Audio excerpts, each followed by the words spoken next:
کیا آپ جانتے ہیں کہ حضرت حذیفہ بن یمان رضی اللہ عنہ کو رازدار رسول اللہ صلی اللہ علیہ وسلم کہا جاتا ہے؟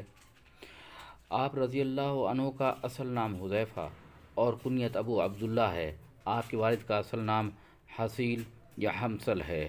مدینہ منورہ آنے کے بعد آپ یمان کے لقب سے مشہور و معروف ہو گئے۔ آپ کا تعلق قبیلہ بنو ابس سے تھا، لیکن وہاں پر آپ کے والد سے قتل ہو گیا، جس کی وجہ سے آپ کے والد یمان رضی اللہ عنہ قبیلہ کو خیر بات کہہ کر مدینہ منورہ تشریف لے آئے۔ جب آپ مدینہ تشریف لے آئے تو اس وقت رسول اللہ صلی اللہ علیہ وسلم مکہ مکرمہ میں تشریف فرما تھے، تو حضرت یمان رضی اللہ عنہ اور حضرت حذیفہ رضی اللہ تعالی عنہ مکہ جا کر مشرف با اسلام ہوئے، اور آپ صلی اللہ علیہ وسلم نے انہیں اختیار دے دیا کہ چاہے خود کو انصار میں شامل کر لو یا مہاجرین میں، لہذا حضرت حذیفہ رضی اللہ انصار میں شامل ہو گئے۔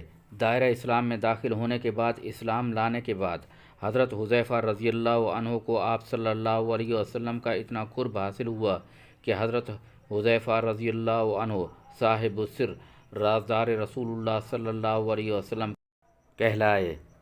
صحابہ کرام رضی اللہ عنہم اجمعین کی جماعت میں آپ کی یہ خصوصیت ہے کہ پیارے نبی صلی اللہ علیہ وسلم نے ان کی رازداری پر اعتبار کیا اور انہیں اپنا رازدار مقرر فرمایا۔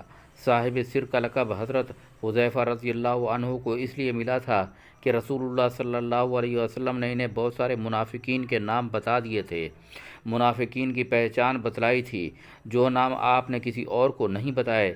اس لیے حضرت عمر رضی اللہ عنہ کے بارے میں آتا ہے کہ آپ صلی اللہ علیہ وسلم کے دنیا سے تشریف لے جانے کے بعد جب بھی کسی جنازے میں شرکت کرتے تو دیکھتے کہ ان کی نماز جنازہ میں حضرت حذیفہ رضی اللہ عنہ شامل ہیں یا نہیں، کیونکہ پیارے نبی صلی اللہ علیہ وسلم نے انہیں بہت سارے منافقین کے نام بتائے تھے، منافقین کی پہچان بتائی تھی۔ حضرت حذیفہ رضی اللہ عنہ کی زندگی کے کئی واقعات ایسے ہیں جو ہمارے لیے مشعل راہ اور انتہائی سبق آموز ہیں۔ جنگ بدر کا واقعہ بہت اہمیت کا حامل ہے، کیونکہ ادھر تقریباً 10,000 کا لشکر جرار موجود ہے، مزید سخت سردی کا موسم ہے۔ اللہ کے نبی نے تمام صحابہ کو جمع کیا اور اعلان کیا کہ کفار کے لشکر کے بارے میں معلومات حاصل کرنے کون جائے گا، وہ ہاتھ بلند کرے۔ تو اللہ کے نبی نے حضرت حذیفہ کا نام لیا اور کہا کہ حذیفہ کہاں ہیں؟ تو اللہ کے نبی نے کہا کہ حذیفہ، تم ان کے لشکر میں جاؤ گے، ساری معلومات ہمیں لا کر دو گے، اور کہا کہ کوئی ایسی حرکت مت کرنا جس سے کفار بھڑک جائیں۔ حضرت حذیفہ رضی اللہ عنہ گئے اور ساری معلومات نبی اکرم صلی اللہ علیہ وسلم کو لا کر دیں۔ جنگ احد میں تو ایسا افسوسناک واقعہ پیش آیا جہاں ان کے کردار کی عظمت اور صبر کے بارے میں معلوم ہوتا ہے۔ واقعہ یوں ہے کہ جنگ جاری تھی، ایک طرف مسلمان ہیں اور دوسری طرف کفار ہیں۔ حضرت حذیفہ رضی اللہ عنہ کے والد حضرت یمان رضی اللہ عنہ جنگ میں شرکت کے لیے آ رہے ہیں، اور آنے میں انہوں نے غلط راستے کا انتخاب کر لیا۔ وہ اس سمت سے آئے جہاں کفار کا لشکر موجود تھا۔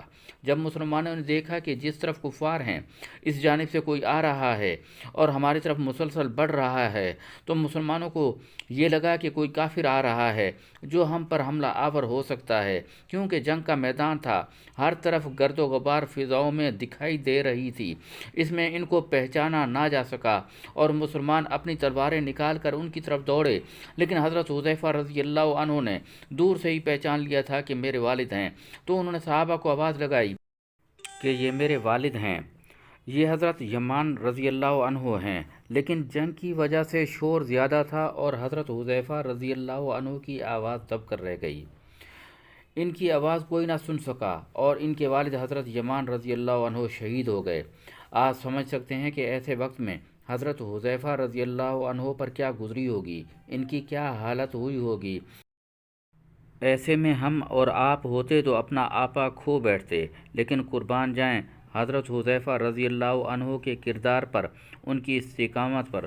انہوں نے ایک غلطی سمجھ کر اس کو معاف کر دیا۔